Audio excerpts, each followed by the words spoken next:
At 6, I was molested by my mum's friend who was at the house a lot. So my mum was an alcoholic. And then...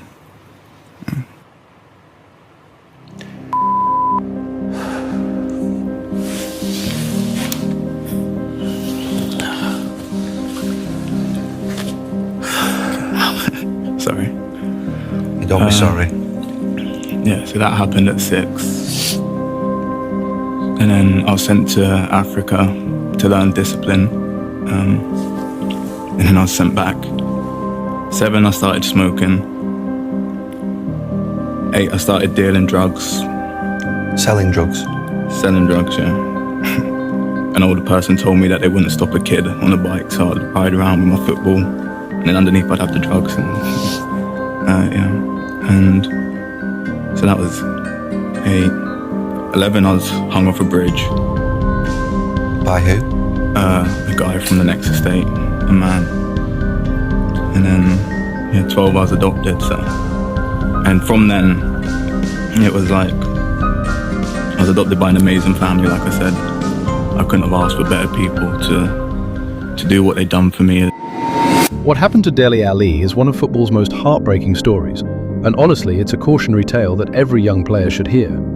This isn't just about a career that went off the rails, it's about how quickly everything can change in football, and how the pressures of the modern game can destroy even the most promising talents. Let's start at the beginning, because Dele Alli's rise was nothing short of meteoric. This kid came from MK Dons, not exactly a hotbed of footballing talent, and within 2 seasons at Tottenham, he was being hailed as the future of English football. Deliberately deep for Ericsson. Back to Ali. Ali, what a goal!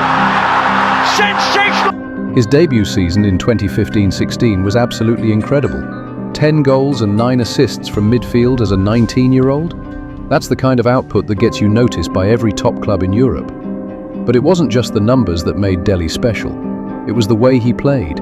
He had this incredible ability to ghost into the box at exactly the right moment, arriving late to score goals that most midfielders wouldn't even attempt. His movement was instinctive, his finishing was clinical, and his confidence was through the roof. The 2016-17 season was even better. 18 goals and 7 assists, and suddenly everyone was talking about this young English midfielder who was redefining what it meant to play in that position. He wasn't a traditional number 10, he wasn't a box-to-box midfielder, he was something completely unique. Mauricio Pochettino had created this hybrid role that perfectly suited Dele's skill set. Those early Tottenham years under Pochettino were magical. The team was built around young, hungry players who genuinely believed they could conquer the world. Harry Kane was banging in goals for fun, Christian Eriksen was pulling the strings, and Dele was the perfect link between midfield and attack. They played with this fearless intensity that made them one of the most exciting teams to watch in Europe. And many people genuinely believed he was destined to become one of the greatest players of his generation. But here's where the story starts to take a darker turn. The first signs of trouble started appearing around 2018. Dele's performances began to become inconsistent. Success at such a young age can be a double-edged sword, and Dele was about to learn that lesson the hard way. But when doubt starts creeping in, when you start overthinking every movement, that's when problems begin. And for Dele, the problems were just getting started. I told already Dele very directly, he doesn't train well. He's not a good trainer. I'm not saying a disaster, but I'm not saying a Harry Kane. You know, Harry Kane trains well, but he's not a good trainer. We need to find the right motivation for the guy. And Fucking lazy. Stood already, where is Dele? I understood already that you are a fucking lazy guy in training. I don't need more days, lazy, but lazy pass. You know, bang! Then came the injuries and the mental health struggles. In a brave interview in 2023, Dele opened up about his battles with trauma from his childhood that had been affecting his performance for years. He spoke about addiction issues, about sleeping pill dependency, and about how the pressure of professional football had exacerbated problems that had been bubbling under the surface for years. In myself, I'm not lazy. The impact of the word lazy hanging on you as a football player is a bad one. Yeah. It is, and that has stuck because of that documentary.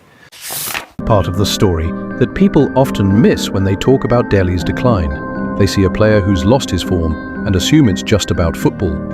But mental health struggles are real, they're serious, and they can absolutely destroy a player's career if not properly addressed. One week he'd look like the best player on the pitch, the next he'd be anonymous. The goals started drying up, and more importantly, that instinctive movement in the box that had made him so special began to disappear. The move to Everton in 2022 was supposed to be a fresh start, but it quickly became another chapter of disappointment. Frank Lampard believed he could get the best out of Dele, but consistency remained elusive. When Lampard was sacked, Dele found himself back on the periphery once again. Obviously, Dele Alli, since he's moved to Everton, hasn't been starting games regularly. I think predominantly he's been used as a substitute. He wants more game time, and it looks like Besiktas are keen to sign him, either on a permanent or a loan. The loan spell at Besiktas during the 2022-23 season offered hope of a revival, but injuries continued to plague him. The move to Como in January 2025 seemed like a lifeline. An 18-month contract with an Italian Serie A club, with an option for an additional year based on appearances. It wasn't the glamorous return many had hoped for, but it was a chance to rebuild his career in a different environment. But then came March 2025, and what should have been a fresh start turned into another nightmare. His debut for Como lasted just 10 minutes before he was shown a straight red card for a dangerous challenge. That brief cameo remains his only appearance for the club, and by August 2025, reports emerged that he was no longer in the manager's plans and had been informally released. Tottenham and England midfielder Dele Alli is now a free agent again after a mutual termination of his contract at Como, having made just one appearance for the Serie A side. What many people don't realise is that Dele's game was built on confidence and instinct. When you're playing with that kind of fearless mentality, everything flows naturally. The answer is more complex and tragic than you might think. It's hard to imagine a more devastating way for a comeback attempt to end. One appearance, one red card, and suddenly Dele was back to square one. A player without a club, searching for someone willing to take a chance on him. But here's the thing, Dele Alli's story isn't over yet. Despite everything that's happened, he's still only 29 years old, which means he should theoretically have several good years left in him. He's been linked with a potential move to Brazilian side Grêmio, and he's spoken publicly about his desire to continue playing and even harbours ambitions of making England's 2026 World Cup squad. That might sound delusional to some, but it also shows the kind of self-belief that made him special in the first place. The talent that took him to the top, mental health struggles and loss of confidence. What happened to Dele Alli is ultimately a reminder that football careers are fragile, that success is never guaranteed, and that the human side of the game is just as important as what happens on the pitch. But it's also a story that's still being written, and there's always hope for redemption in football.